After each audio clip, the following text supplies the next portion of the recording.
got in a full mop suit. We ended up digging in small skirmishers, so about a foot deep. And literally just, it was a very shallow grave for those of us that thought it was the end. It's also a very scary moment to think that this hole you're bearing is where you're gonna die. Okay, my name is Miguel Linares.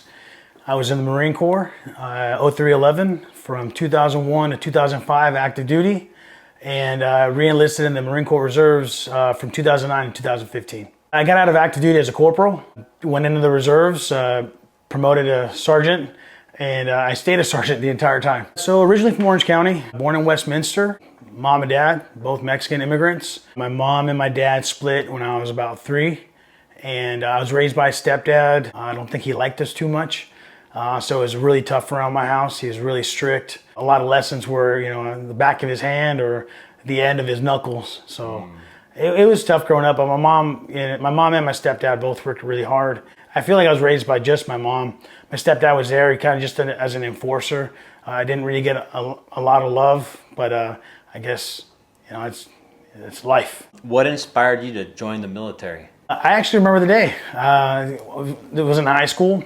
I remember being around the quad, I think it was my junior year, and everyone's in awe. Everyone's like, oh, there's all this murmuring going around. I remember just walking through the quad with a buddy, and we look over, and everyone just focused, laser focused. Everyone's just talking about this Marine in his dress blues, and I'm sure they frequented our high school, but it didn't hit till like I saw what happened that moment, and walking down the quad,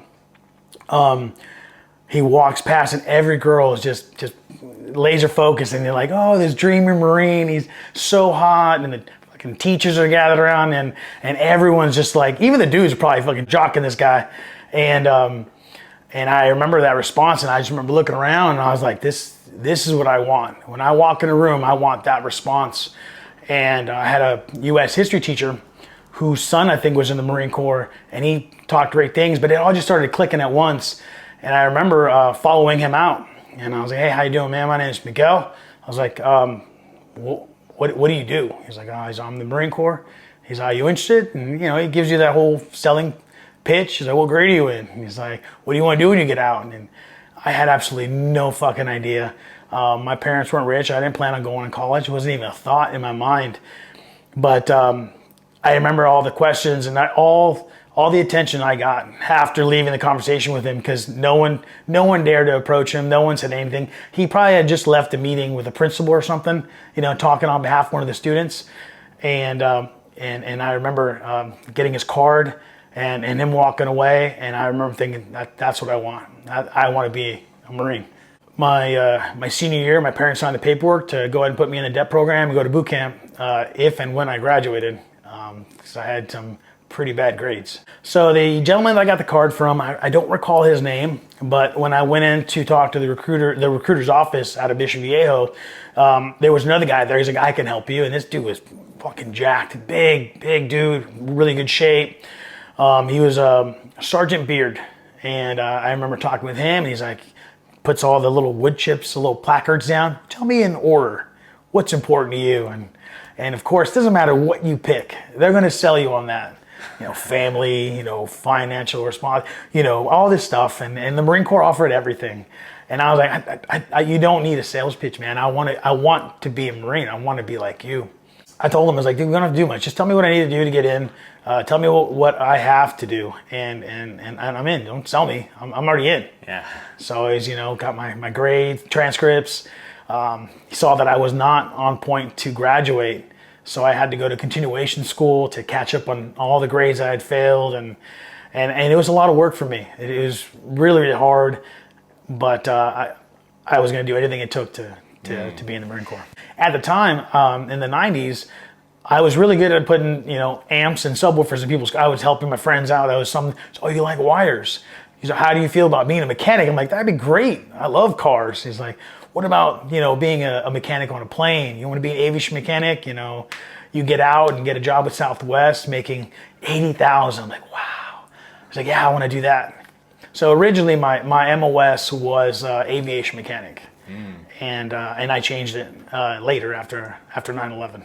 9/11, it was early in the morning. I just woke up and I started my morning watching MTV rap videos, as I'm getting dressed. Every channel, it was the news coverage of this building. So I woke up and didn't see the first crash, but I remember just being glued to the television. It was frantic and chaos. I'm like, what the hell is this? I don't think we've seen any kind of devastation like that. And my stepdad walks in. He's like, what do you guys want? Stop watching the movie. Get ready for school. And I was like, no, it's not a movie. I'm watching the news.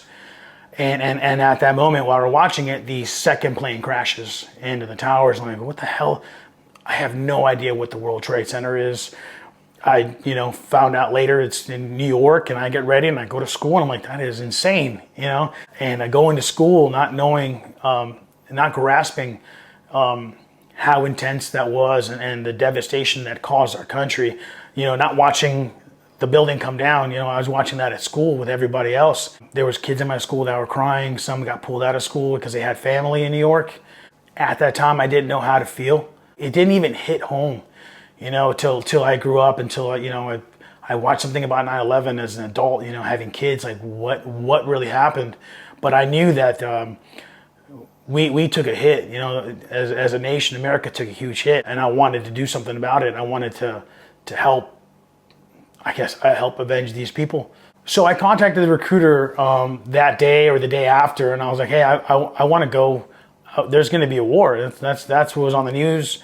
That was all over. And I remember I was like, I want to be in infantry. I want to go fight. And he's like, well, you can't fight unless you're in infantry. And I was like, well, that's what I want to do. He's like, yeah, but you don't have to be in infantry to go over there. You can do an impact. I found out later that he was actually a journalist or a combat camera, something along those lines. I don't even remember what his MOS was, but he did not want me to go. And he's like, yeah, dude, I don't think you need to do that. And I really wanted, I was set on it. And he's like, all right, I'm going to talk to your mom and we'll go from there. I'm like, no, I want to do it. Like my parents gave me, and my parents signed me away. I'm changing my job. He talked to my mom. My mom's like, I want him to do what he wants to do. I don't think she knew what it was. Mm-hmm. I don't think she understood infantry. I don't even know how to say that in Spanish. But I got my MOS changed, and from that moment on, I was like, I got to get to boot camp. Boot camp. At that time, I went to boot camp in 2001. We did not have, we had the internet, right? And I don't want to sound old or date myself, but I don't think Google was a thing. So I couldn't just Google what I was going to expect. So the only research I was able to do was watch Full Metal Jacket over and over again to prepare myself. And I remember I was able to regurgitate those lines, verbatim. But boot camp for me was definitely one of the hardest things I've ever done in my life. I remember physically, mentally, but it was also very satisfying to claim the title, of Marine was one of the greatest things. In boot camp, I was a house mouse. My stepdad was really strict growing up, so I always did certain, when I learned a certain way to make things nice or tidy, I was very organized, right? So I had an immaculate footlocker, and one of the drill instructors was like, hey, fucking Linares. I couldn't pronounce my fucking name. He was Hispanic. He couldn't say Linares. I said, hey, fucking Linares. He's all, get in my office, or whatever the fuck whatever they called it. And he's like, you little shit. He's like, you're gonna be my fucking house mouse. He's like, clean my fucking house. So I was a house mouse. So while everyone's getting fucking thrashed on the quarterdeck, or they're running, the Indy 500, you just fucking ass rag and you're mopping the goddamn the Bay Area. You guys do that? Yeah. Describe that though. Explain for people that might not understand that. I'm talking to you, but I forget that people that don't know. We didn't have mops, and I don't know if we did or we didn't, but an ass rag is a small washcloth. And we would go ahead and utilize aftershave, which was Bulldog aftershave, water, and other cleaning products. It was a concoction of all sorts of weird shit. It was just make the floor smell good. You would put a washcloth, dunk it in there, and you would literally put both your hands on it and just drag that across the ground using your legs, in is it a yoga position? I don't know, like a downward dog, and you dragged your body all the way down. Did you do it where another Marine was holding up your legs and they pushed you across the squad bay? No. But I was used to dust under the racks. Yeah. So they would, what would they do? What did they do? They would just, I would start crawling, and then someone would pull my hands from the other side of the bed, and you do 3 recruits, and that's how we used to dust. It's so fucked up, man. Yeah, but I was a house mouse. That's how I skated. I got to be in there and hear shit. Like, oh fuck, we're gonna get thrashed today. Hey, doesn't matter what we do. We're gonna fucking, we're gonna drill for 2 hours because we're fucking up. Yeah. I remember it was, I think it was like Christmas or New Year's, but people would get these care packages. Like grandma would send her cookies or whatever. And it's like they would just bash these fucking kids, like, and they didn't want to eat the food. So I remember I was in there. He's like, "You want that?" He's like, "You have 30 seconds." And they fuck with us. He's like, countdown. He's like, fucking screaming, yelling at us. And I'm trying to eat a cookie. I'm trying to enjoy a fucking cookie. And at the same time, I didn't want to, but I ate some cookies. I remember team week being in Pendleton. I was in the kitchen doing dishes. I remember guys eating, like you have trays that are just being dumped on top of each other. Just piles of trays and food mixing, peanut butter, whatever the fuck it was. A concoction of food, like a glob of food, and it's now down the line, sprayed with water, soap, soda, and guys would fucking scoop their hands in and just take a bite. You had guys that, were either on a diet or just fucking hungry. We were hungry all the time. And I remember eating chow even, outside of Fleet Week, and you never had enough time. I remember just being fucked with, and the guide would sit down. He was the last guy to sit down. And the drill instructors already knew they were gonna fucking take this from us. Guide sits down, he takes one bite, he's like, "You're fucking done, get up. So we all have to get up with our trays. Some guys were probably just so tired, they wanted to close their eyes, they didn't get to even enjoy a bite. But I remember guys at the end, before dumping it in, you'd rinse it off and then you dunk it. Guys didn't care, man. They just scraped whatever. You couldn't even recognize what the food was. They were just eating it. So out of SY, we were stationed in North Carolina. I remember getting on a plane, LAX, flying over in our fucking uniforms, in our fucking alphas, and landing, getting picked up on a bus. It wasn't really crazy, but like we were, it's still junior Marines. But the ride from Raleigh, Durham, I believe. No, was it Raleigh, Durham? Yeah, it was Raleigh, Durham. It was a long bus ride. I just remember getting to Lejeune. Everyone's that passed out. They're waking you up. And we're like, fuck, here we are. The last bus ride I had was, from MEPS to fucking MCRD. So this is another terrifying fucking bus ride. I'm like, the Marine Corps is going to introduce all sorts of pain out of a bus ride. So we're expecting it to be frantic like that. We get out, this guy's like, all right, let's go. It was really calm. It was not what I anticipated, getting to the fleet, going to our barracks. I'm like, oh, these look like, I grew up in apartments, as a kid. I was like, oh, this looks like a really nice apartment, like condos. And we walk across the field, and as we form up and they start splitting us up, Alpha Company, Bravo Company, Charlie Company, we start walking in formation with our sea bags, our fucking day pack, whatever the fuck. And we start walking towards the barracks. And then all of a sudden, all these doors and windows start opening up. And it must have been, I think it was a Saturday morning. Maybe like, I don't know, because we had a night flight. So maybe like 6 or 7 in the morning.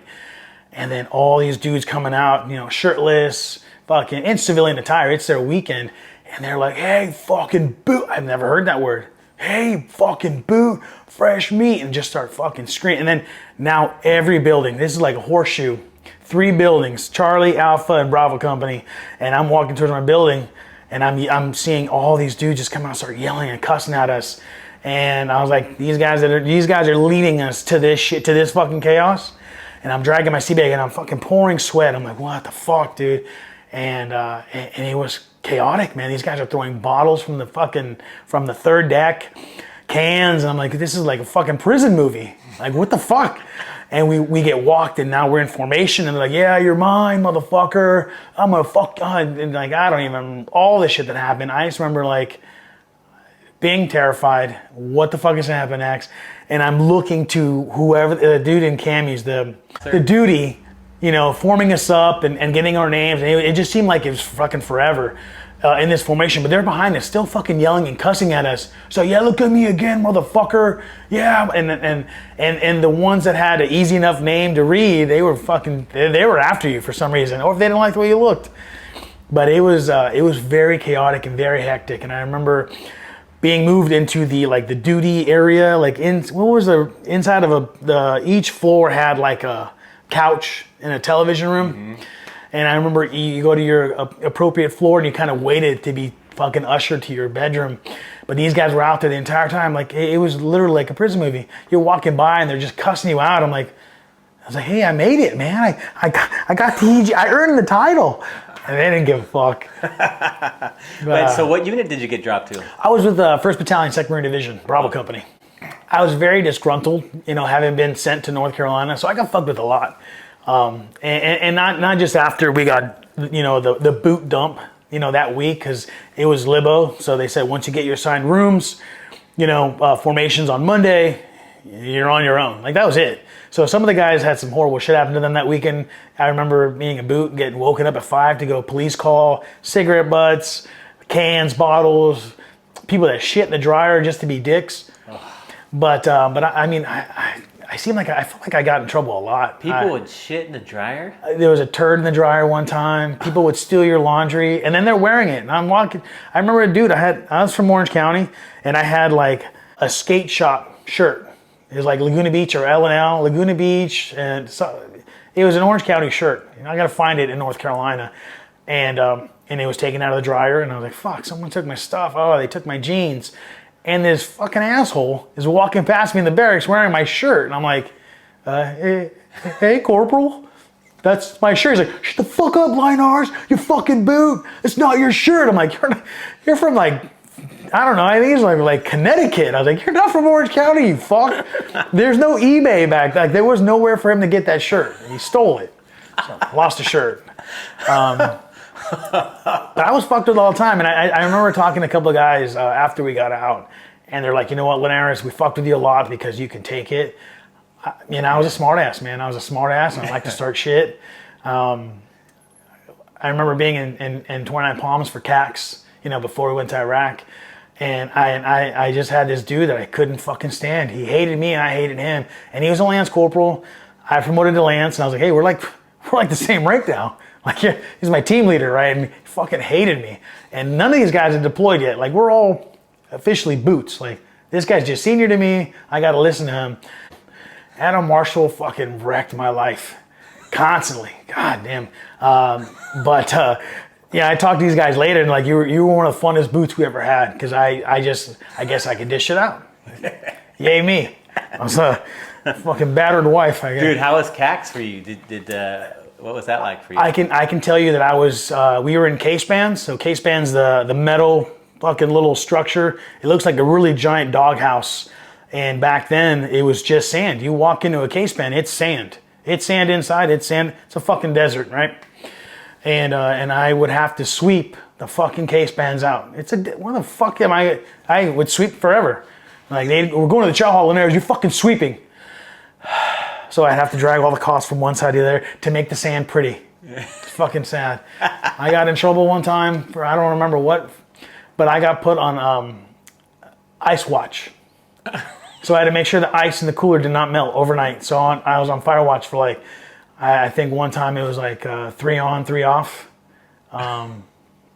Jesus Christ, how do you stop ice from melting? Fucking Marshall, Adam Marshall. I love the guy though. Looking back on it, it was fucking cool.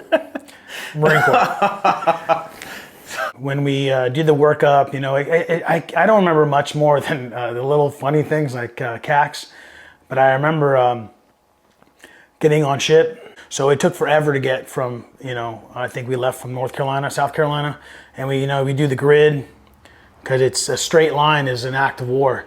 So we got to where we were going. I don't remember. We ported in a grid pattern on ship, and I was on the USS Gunston Hall.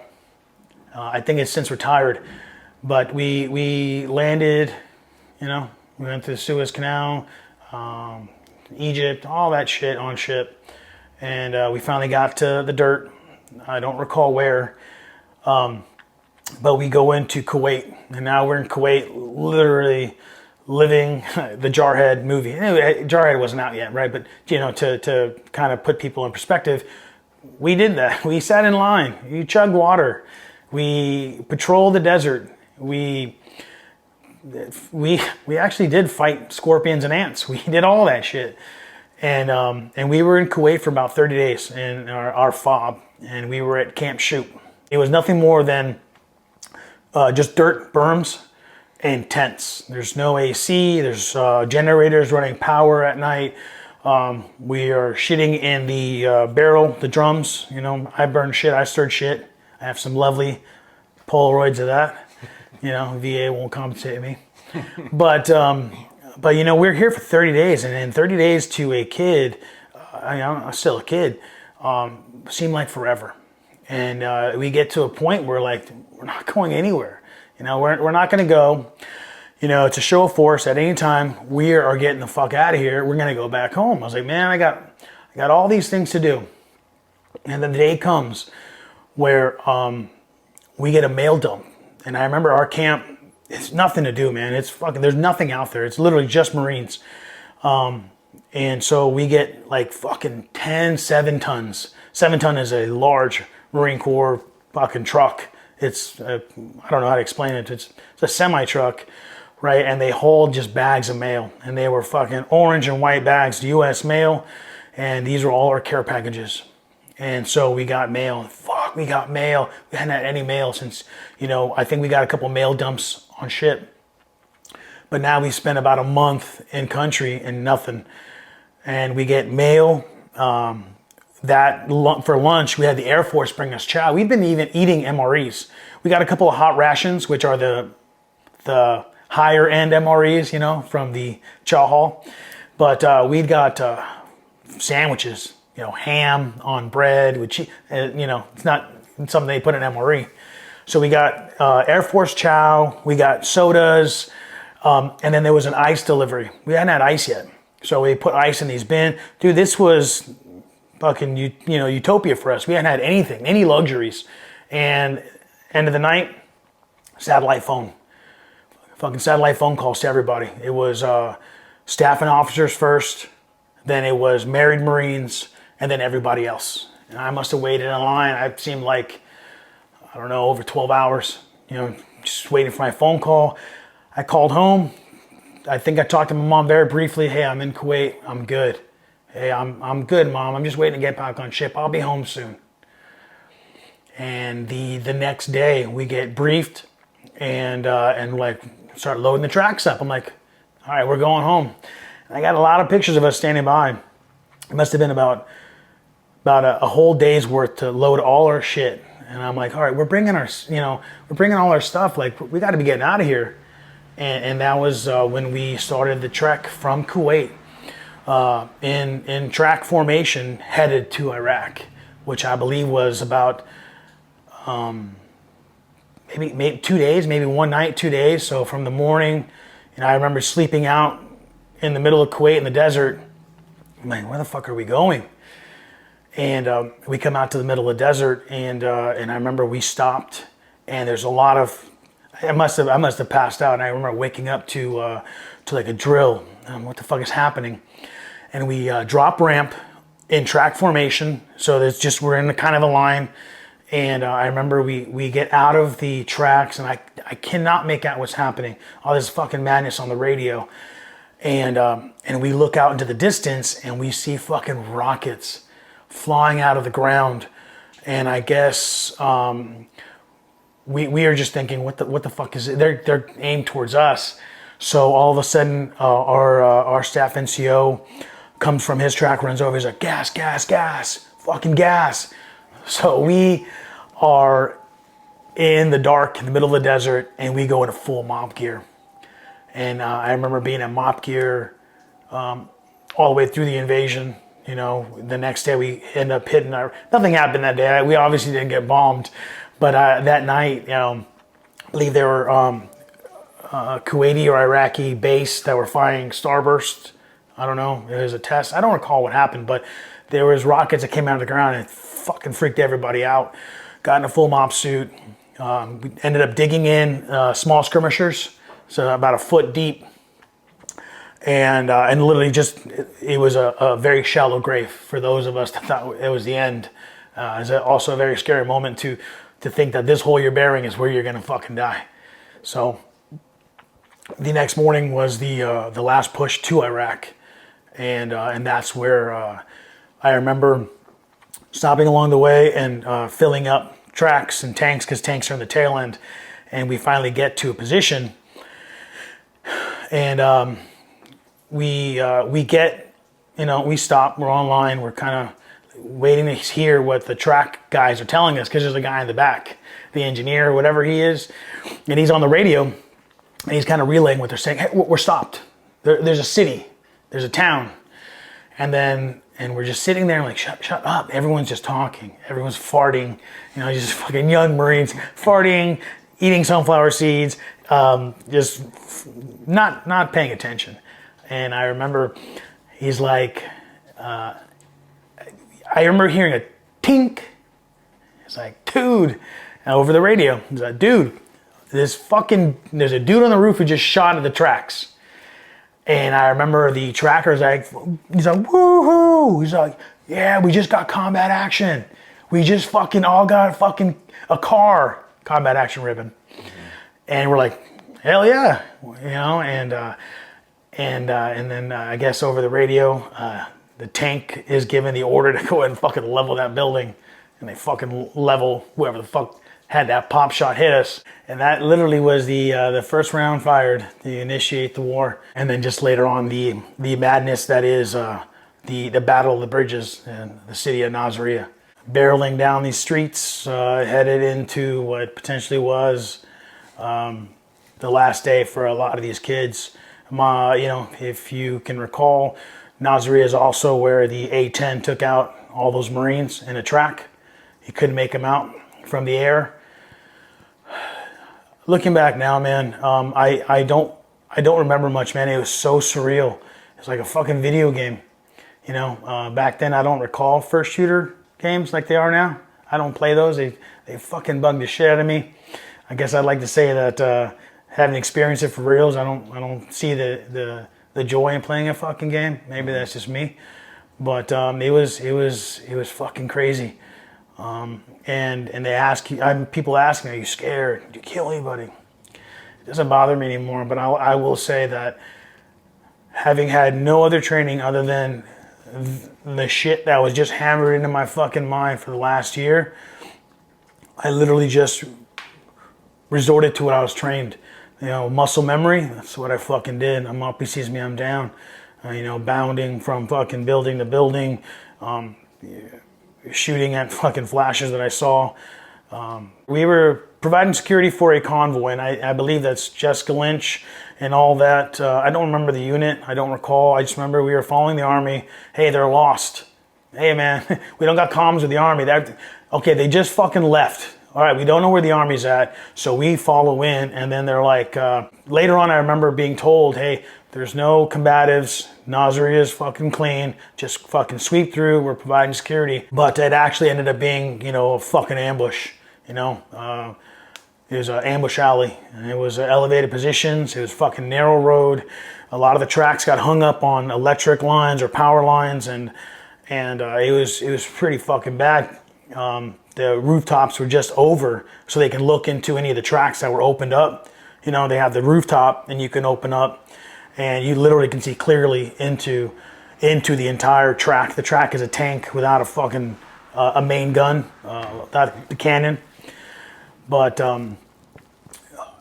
Bravo Company went around. We were tasked with going around. I think Charlie and Alpha Company were. Charlie Company was supposed to go across the city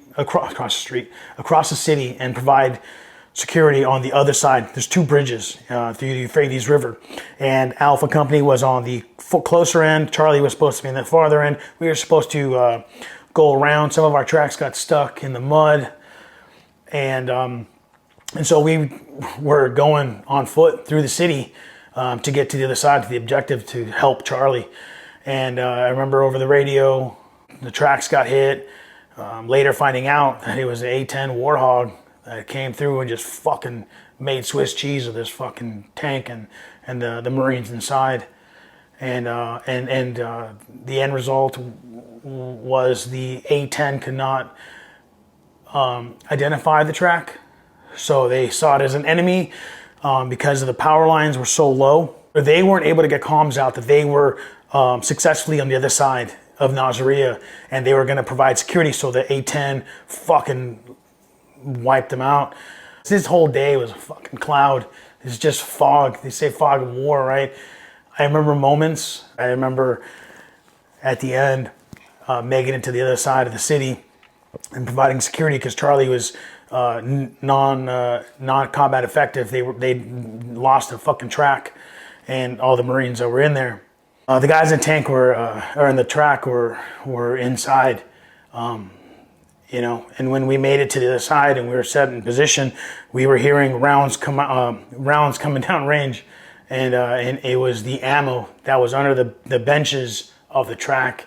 So these guys were just the guys that were still inside. I imagine were just being riddled with fucking rounds that were being cooked off. We had 203 rounds, smoke. This fucking thing was just fucking crazy fucking pile of fire and smoke. And we made it to the other side. We set up a defensive position, and we all pushed out Bravo Company on the upside of the bridge. And I was a fucking boot, and I got put on the berm, pointed outboard. And I remember just one of the tankers, a lieutenant colonel or a colonel, and the stories I heard at the end, I saw him, but I was in the city at the time, but he said he was not going to leave any Marine behind. And he grabbed bodies and he was throwing them on the tank. And he was taking them out of the city. Yeah, it was fucking weird to turn around, you know, in my position on the berm and see this tank, man. And it had this guy, fucking amazing looking back, but this guy had grabbed bodies. He grabbed flak jackets. He wasn't gonna. He said, "I'm not gonna leave." And I remember hearing him yelling at people, and he was he had brass, which was black, right? It's not shiny. But he's like, "I'm not leaving a single fucking American behind." And he's grabbing flax and packs and Kevlars, and he's throwing them on the tanks and fucking getting them out of the city to the other side. And some of them were pretty fucking bad. They were wrapped in poncho liners. You know, at that point, you know, this was a day-long fucking conflict, and we had Cobras and Hueys flying over, and I remember seeing Cobras fucking go through the city and just fucking hellfire, just fucking rain down on these motherfuckers. And you know, we're at the other end. You know, there's no action for us. We're laying down, thinking that there'd be another wave of insurgents coming through, and I just remember wanting to turn around and fucking run back into the city. But watching all this devastation come out the end, you know, all these people that were getting pulled through. So that was day one, and I think we stayed in that position on the other side of Nasiriyah. It was a bridge crossing the Euphrates, so that was the entrance into the MSR, the main supply route, and so we stayed there and held that position for, I want to say, weeks. And I remember, seeing articles and reading about it later that President Bush said if Baghdad was a jewel, Nasiriyah was a treasure chest. And so for the actions of our unit and command, we were given a presidential unit citation. I remember being out there on the other side of the bridge. We had to set up a vehicle checkpoints. You know, we had to control the traffic, mainly so that we can utilize, our units and military to roll through. But there was people that were constantly trying to leave the city. And I remember at one point we were on the other side of the bridge, and we had, I don't know, a fucking mob of people trying to come through, and we were not to let anybody pass. They were all insurgents. It went from being non-insurgents to now a fucking cesspool of Taliban that were trapped, in that city. And we just had various units go through and sweep and take out Jessica Lynch and find all these caches. But I remember one time, there must have been about 50 fucking people trying to leave the city at one time, and they were armed. And so we have no idea if they were, we have no idea. But looking back, I remember seeing armed people heading towards the bridge, like, fucking, here we go. And they called in hellfire. And seeing fucking Cobra go ahead and light these fucking dudes up was fucking insane. And, people always, tell you, like, you pray. I remember looking like a ghetto Mr. T when I ended up getting care packages. I had so many rosaries or rosemaries and beads and crosses that anyone mailed to me, churches, schools. And I put every one of those motherfuckers on, and I wore them. And I remember just praying to God. Second, because I prayed for clean and clear skies so the Cobras can provide overhead coverage. But coming home, it was a little crazy. Actually, I recall coming back on ship, and it was a fucking line to wait for a satellite phone or to use the phone on ship to call home. But I called home. I made it, made it through the line. I called home, and I remember calling my brother. Hey, coming back. And I remember just feeling weird about talking to him. Mail wasn't consistent, so shit was spotty. I'd find something out weeks later. But I remember calling my brother, and he's like, I actually went into the Marine Corps on the buddy program. I had a buddy that joined with me. Forgot to mention that. His name was Scott Oldroyd. And we joined in the buddy program. He ended up going to be a combat engineer. He was stationed in Okinawa when I went to Iraq. And so he was not going to combat. And I called my brother, see how everything's going. He's like, hey man, Scott's in the hospital. I was like, what happened? He's like, I don't know, man. I think Scott's dead. I was like, what the fuck? What are you talking about? And I didn't have his unit. I hadn't seen him. He'd been from school to Okinawa, and I hadn't talked to them. Cell phones weren't. It wasn't the way it is now. You couldn't just reach somebody on Facebook and Instagram. So I'm like trying to figure this out. I'm like, all right, I got to find out what's happening. So I called a mutual friend, and they're like, yeah, Scott was in an accident in Okinawa. He got shot in the head. And I was like, what the fuck? What are you talking about? Like, the family's trying to get to Okinawa, and I didn't know what to do. And they're like, you need to get a Red Cross message. And I was like, okay. I was like, well, I can't do that. You guys have to. And I remember trying to, for the days that followed, trying to get through to somebody. I mean, my parents barely spoke English. How the fuck are they going to get a Red Cross message to me? But, he passed away. He ended up getting shot in the head, playing around with another dude on post. They were armed in a post. They were fucking around in the Humvee, and a round went off out of a pistol and shot him in the head. Oh. So he was in a coma for about a couple of days, and they said he would be hooked up to machines the rest of his life, and his family said, we don't want that life for him. So once their entire immediate family came to Okinawa to see him, they pulled the plug. So I remember when I got back from Iraq, I graduated high school. He was graduated a year before me, but I remember going out to see people, and I'm in North Carolina, I'm in Iraq, and I just wanted to see everybody. I wanted to party. I wanted to do what I'd missed out. I didn't get to party. I wanted to party. And that was probably a lot of what put me in a dark place, was just drinking as heavily as I did. But I remember coming across people, and they're like, Scott died, man. He wasn't supposed to die. It's supposed to be you. And I was like, what the fuck? What are you talking about? It's like, yeah, man. He's like, everybody loves Scott. It should have been you. And that fucked me up. So we came back, and it not too long after, we are doing the same old shit we're doing as grunts, training, fucking field training, and then we started another workup to go back overseas. I remember getting the opportunity. We need fucking snipers. We need fucking recon Marines. We need all these other badass to come out of you guys. You guys are now combat veterans. You guys are experienced. We need you, right? So I remember a couple of us talking about it. Like, dude, I'm in fucking top physical shape. I was running fucking PFTs under 19 minutes, 20 fucking pull-ups. you're in shape. And I remember going out for the fucking recon NDOC, making it. I guess a couple of us had high enough scores that they gave us. I don't know how it works.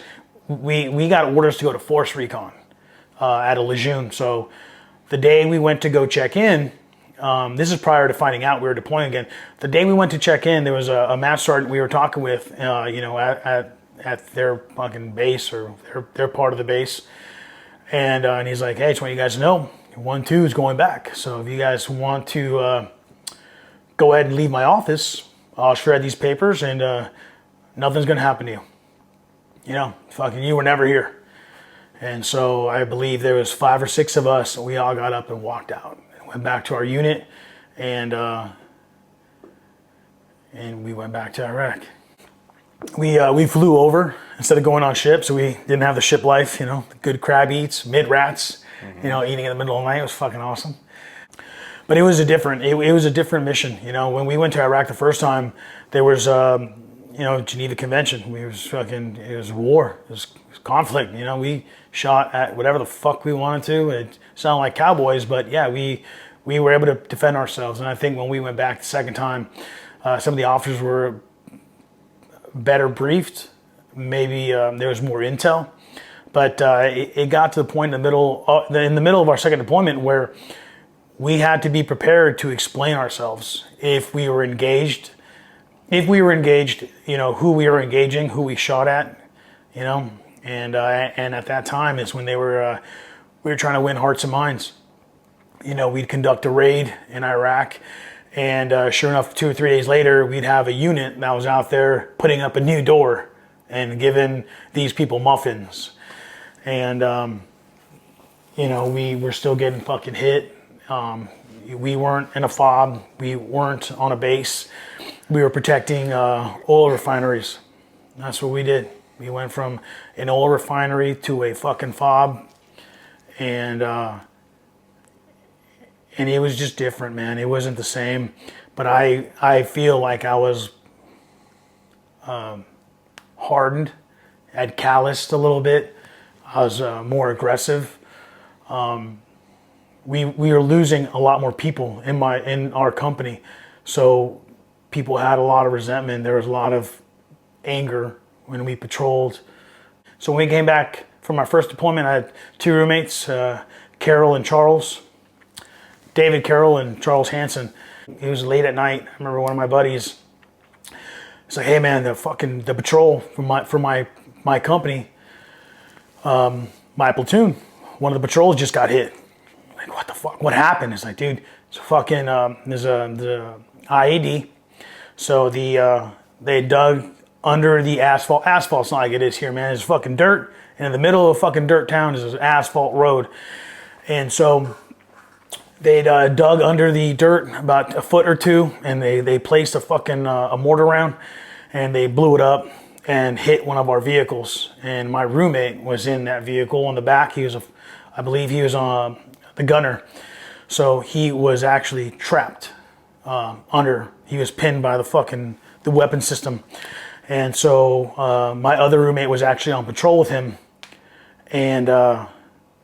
You know, and so the patrol comes in, it gets over the radio, they'd been hit, you know, we suffered some casualties, and we're trying to find out who the fuck just got hit, who's fucking KIA, and so we're all just fucking just gathered around the CP or the COC, and then they come back, and these guys are fucking wrecked, man. They, you know, are bloody and crying and fucking angry and upset.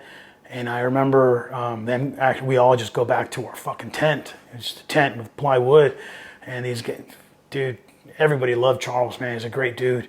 And he was gone. You know, I had lunch with him before and probably played cards. You know, we were in the same tent. And he wasn't coming back. We ended up punching out a patrol to go look for whoever the fuck did it. There's no evidence. There's nothing.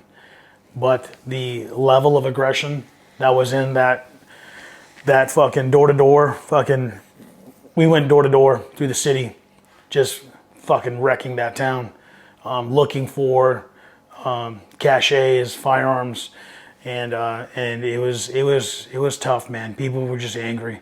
When we did some runs, like we would provide convoy security, so we'd protect the convoy. Well, you got to be on one of those convoys. You were going to an army base.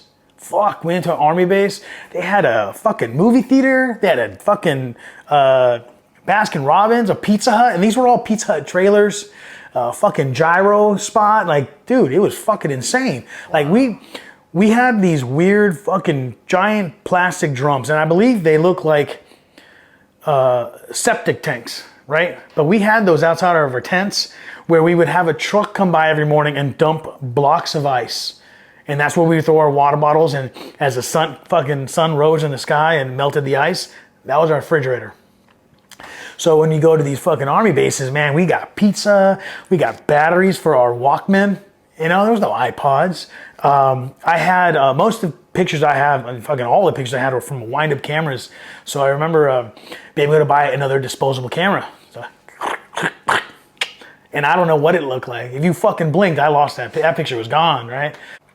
Mail was consistent or more consistent, so we get care packages, and there were these little portable DVD players, right? We're gonna have laptops, just little portable DVD player, plus we'd buy little bootlegs from the guys outside the base, right? Or in town when we got to. And so we would have like a whole fucking squad of dudes or a whole platoon if you weren't doing anything. If this was like your down week, we would just be watching fucking Band of Brothers was a big one, Sopranos, right? So we'd fucking incoming! And then you hear that shout, you're like, jeez, fuck, pause, let's go. So we go outside to these concrete fucking HESCO barriers. There's like a U-shaped concrete building. We all kind of were just sitting there, just, and then you just be sitting there waiting for the all clear, which was either a siren or, you know, someone coming through all clear, and we'd just clear out. We'd go to the fob. We knew we were going to the fob, and at this point, we're just bored. Right? So we found where the trucks were hidden, refrigerated trucks at the base where they would cook our food. We were getting food cooked by Kuwaiti and Iraqi people, chicken, rice, whatever, right? I mean, that's the chow hall. But it wasn't MREs anymore for the second deployment. And one of the trucks had chicken wings. So he had these bags of chicken wings. So we were like, they don't even lock it. Dude, let's just go grab some chicken. So we would go into this fucking giant semi-refrigerated truck, and we'd all grab like a bag of fucking wings. And in the chow hall, they had just pallets of fucking water, pallets of pemmican beef jerky, Slim Jims, and Frank's. Fuck is Frank's? I don't even know what Frank's was. This is a hot sauce. Let's grab it. So we would dig a hole at the fob, or even on base, and we'd dig a hole and find wire or rig a way to make a grill, and we would make hot wings. Just chopping up pieces of wood and grilling our own wings, and we just doused them in fucking Frank's Red Hot Sauce. So I remember just, you know, that was the thing. I'd come back from base, from patrol, dude, put the wings on. Who's doing wings? All right, cool, we're gonna have wings. Nice. Transitioning was tough, man. I got out in 2005, and it was scary. What am I gonna do? I went back to mommy and daddy's house. Oh, mommy's house. My parents split. Back to mommy's house. I had already had a job over the phone that I was gonna start, and I was back home. You know, I was back home. I was back with friends. I'm gonna fucking party, and I'm going to work, and that's what you're supposed to do. I drank. I fucking drank, man. I don't think I remember ever being scared till I wasn't drinking. When I wasn't drunk, I was thinking about drinking. I numbed myself, man. I fucking medicated like a motherfucker. Never did drugs, man. I was afraid to do what people were still doing. Guys I never left that were civilians that were home, I couldn't talk with them, man. I get to the point, man, Iraq is fresh, man. People still remember fucking watching it in night vision, you know, fucking tracers and rounds. So that's the fucking conversation I had with everybody I met. Anyone I was trying to fucking meet, drink with, or fucking party, or fucking lay in bed with, wanted to ask me, did you kill anybody? Did you fucking kill anybody? I mean, when I fucking kill anybody, it made me angry. It made me fucking angry. I'd fucking lose my shit. I was numb, man. I would drink to black out. I didn't drink to have, it wasn't fun anymore. And I went years like that. I felt alone in a crowded room. I'd be at a house party every fucking weekend. I'd invite people in my house, trash my mom's fucking house. You know, I had roommates. We trashed the fucking house. That's what we did. Hey, don't worry, I have a house. We have a pad we can drink at. My mom didn't know what to do. My mom just knew that I was in Iraq and I was in a dark place, and she didn't know what to do. She would just cook for me. She did what she thought she was supposed to do, was be there, but she was not there. And, you know, I bring it up to my mom and my brother because they didn't write to me when I was in Iraq either. They were going through their own battles. You know, I came back to that fucking stepdad and my mom. They split. My mom said, my sons are growing up. You know, my brother and I are a year apart. She's like, I'm done. I'm done with this fucking marriage. So she splits from my stepdad. She's out on her own, living with my brother. And I was alone. I was with them, but I was alone. They didn't link with me. They couldn't connect. They didn't understand. It wasn't until, you know, years later, you know, and I'm still fucking broke, and I am not talking to my mom because one of my fucking rages. I don't recall what it's about. My mom had a hallway in her condo, really nice condo. She did it all by herself, man. This woman, as an immigrant, purchased the home with my dad. They split. She does it on her own, gets another place, you know, and puts these pictures of her kids up. And in a fucking rage, I smashed every picture off this fucking wall that I can reach. And my mom just had it. My mom's had it. She's like, you gotta go. You can't be here. So, you know, I moved out, moved in with buddies, and that shit continued, man. I'd wake up in my fucking dress blues coat. I'd have camis. I remember one time I tried to cami my fucking face up. I don't know what I was doing, man. Trying to relive some fucking days that weren't there. The VA was not an option. I'm not a pussy. I'm a fucking grunt, man. I'm a Marine. What am I going to go cry to somebody else for? Just fucking drink. I'm going to drink.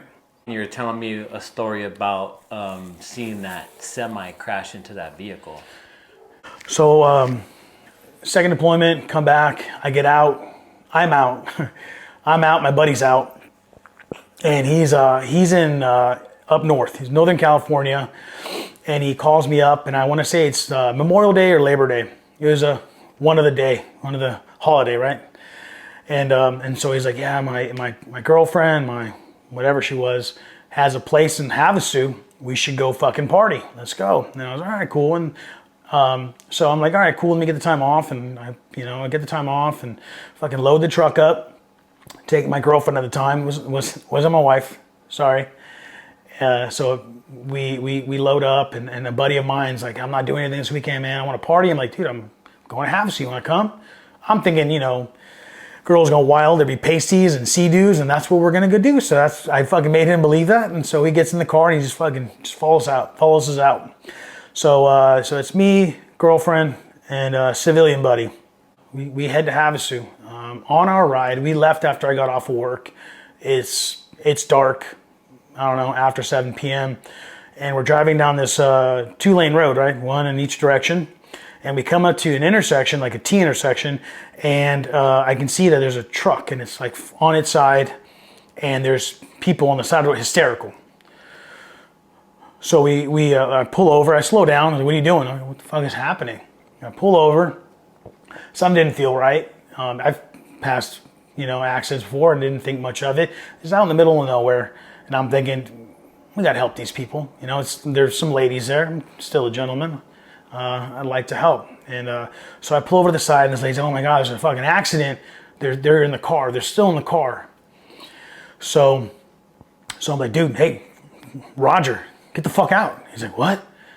So he gets out and he follows me. So I'm like, what happened? Like, they're over there. So I come up to a Jeep Grand Cherokee that's on its side, you know, in front of the semi. The semi, I fucking T-boned it.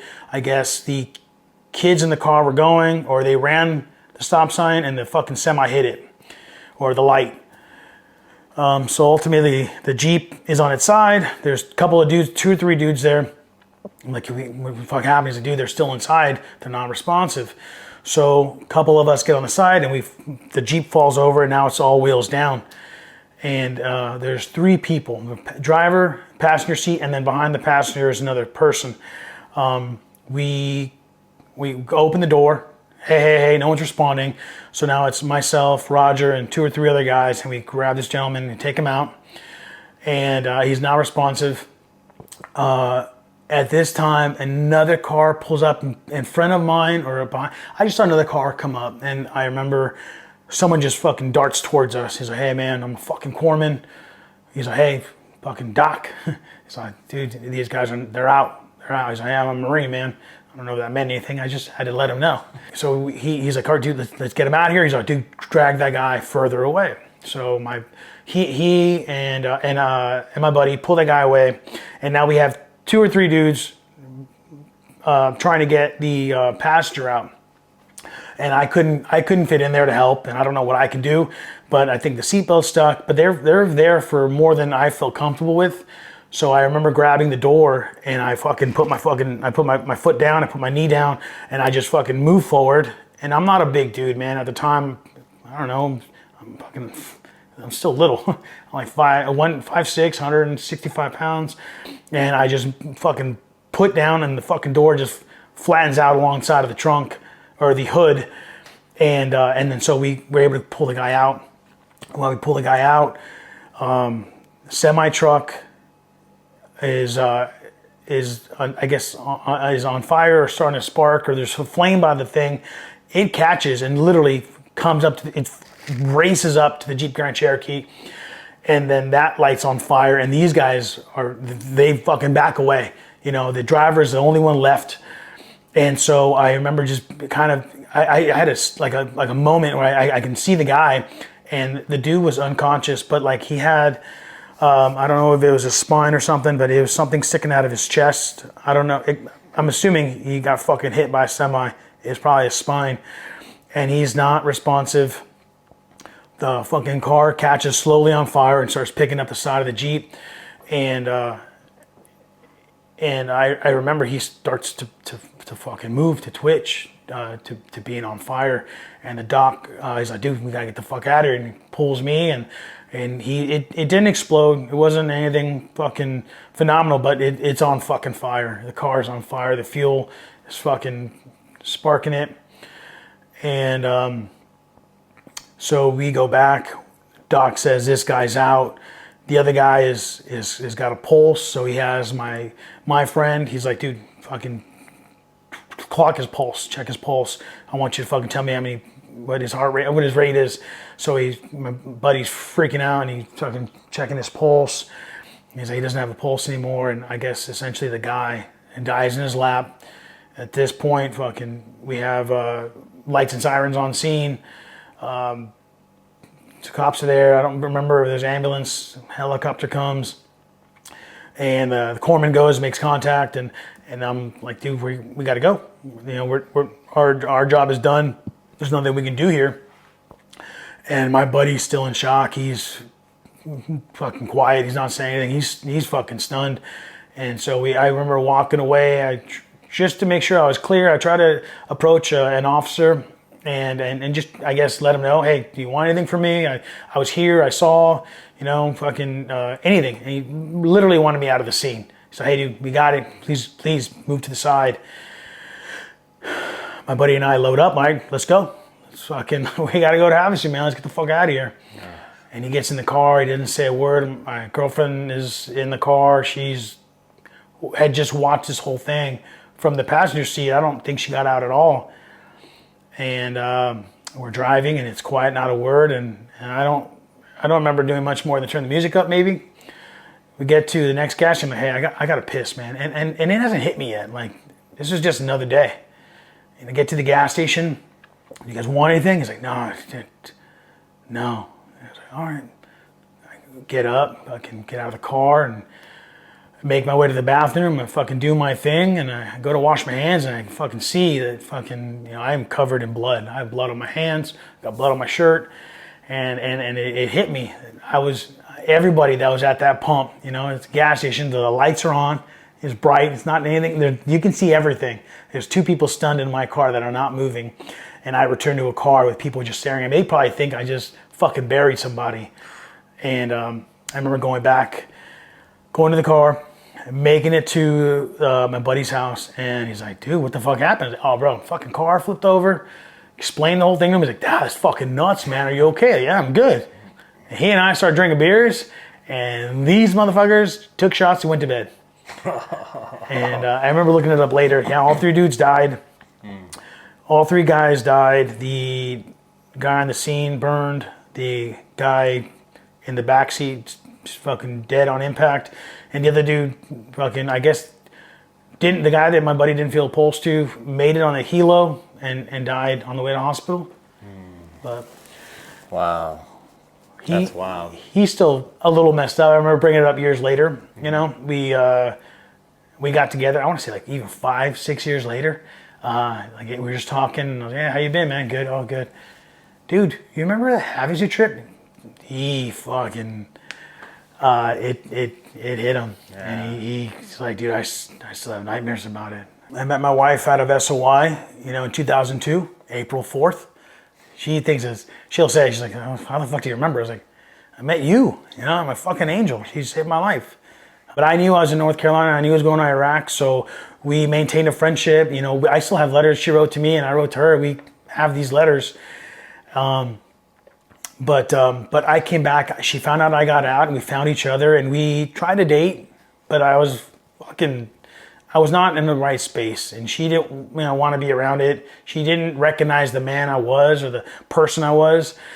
So she would keep her distance. I don't blame her. You know, most of our arguments or most of our fights were just arguing because I was fucking drunk. That's all I wanted to do.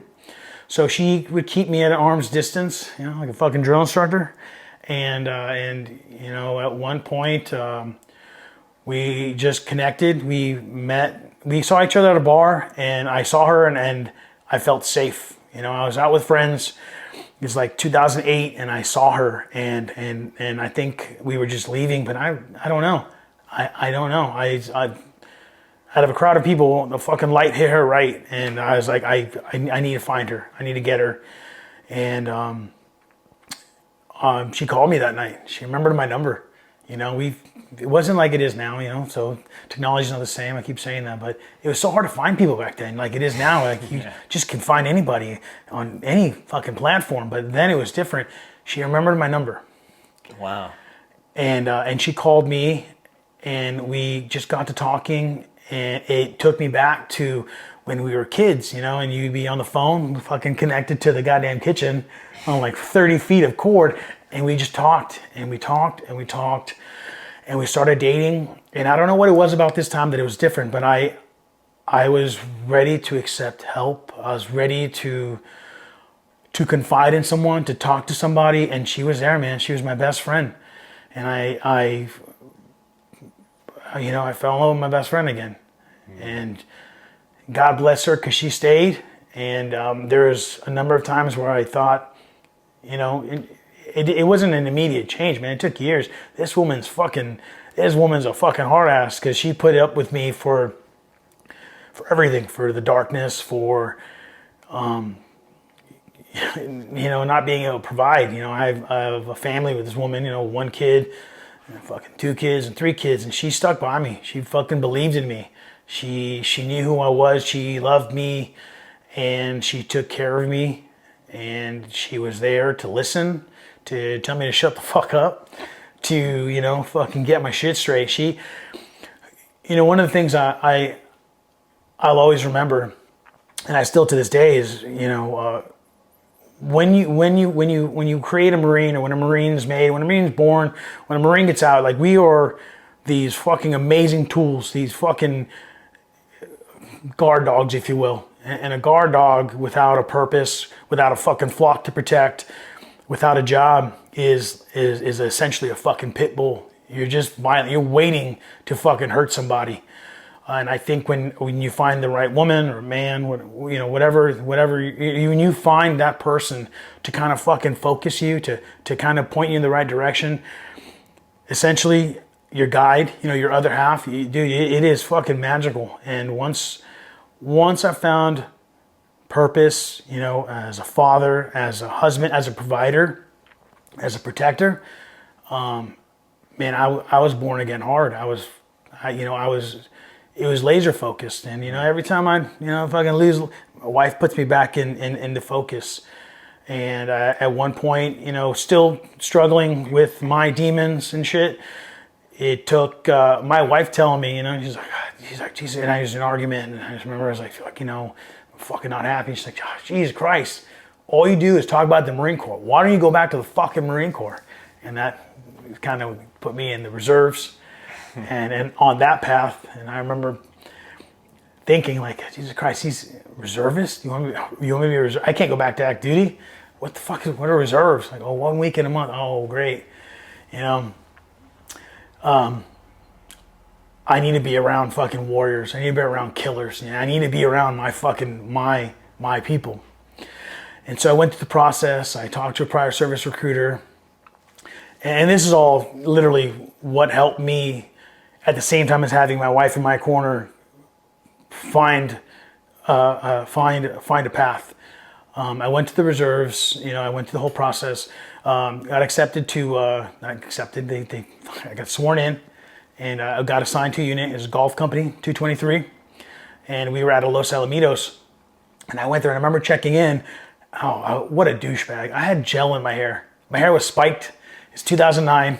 I go to check in, and I'm in civilian attire, and these guys are actually, you know, just got back from deployment. So this is their ball. So it was their first drill from getting back from deployment. It's November. And I check in, and these guys are all talking about the ball and their tickets, and they got to go. And I just remember these guys are all looked at me like, what a piece of shit. This motherfucker comes here for a drill with gel in his hair. Like, my hair is spiked. I look like, I don't know, like fucking Dragon Ball Z character. But so I was like, oh, great, these fucking clowns, man. These fucking guys. And so after that drill, you know, the next drill comes, and you know, I come right, I come collect, clean shaven, and you know, I got my fade going, and I'm a Marine, and I ended up finding out that more than half the guys there were prior service, active duty, fucking my people. These fucking killers, these fucking warriors. And I ended up just finding a good bunch of dudes, and I ended up networking, finding how to write a resume, you know, how to translate what I did in the Marine Corps to paper to get me to where I am today. I found out about the GI Bill, how to process the GI Bill. I started going to school again. You know, and then you talk with guys. You know, I didn't even know what executive protection was. I didn't know that was like your security guard. Yeah, no, it's executive protection. You know, I learned about, I learned again, man. It was a great place to network, a great place to focus. It was a great pivot point for me in my life. And I found a good bunch of dudes. I found fucking friends. Mm-hmm. And then I found myself looking forward to and being excited about going to drill. And I met some of the most intelligent men I've ever met in my life. These guys are building rocket engines. These dudes are fucking cops, sheriffs. These guys are fucking dentists, chiropractors. These guys had careers, and they still chose to serve, you know, in the military.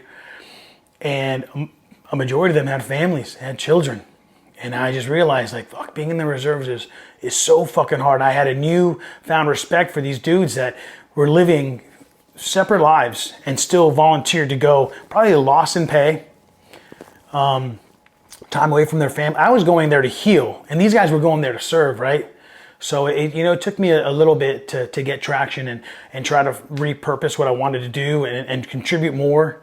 You know, I didn't think I did enough in active duty. I kind of fucked around a lot. So being in the reserves was... How long did you do? I did 6 years. In the reserves? Mm-hmm. Nice. And then, you know, I just found the right time to get out. Any last words? Thank you for your time, man. I think what you're doing is awesome.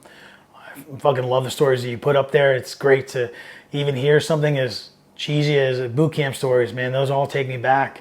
You know, like it'd probably do many of your viewers. And I hope you continue to do this for a very long time. Thanks, man. Appreciate you coming and taking the seat, brother. Thank you. I got bad thoughts. thoughts that make my mind scared. Hold me hostage and they don't fight fair. Who gon' pray for me and wipe all my tears? Who gon' save me if you not right here? Move this darkness and make my sight clear. Take me your way, cause I don't like here. Ghosts of my past, they fill in the night air. Wake me up, I'm trapped in my nightmares.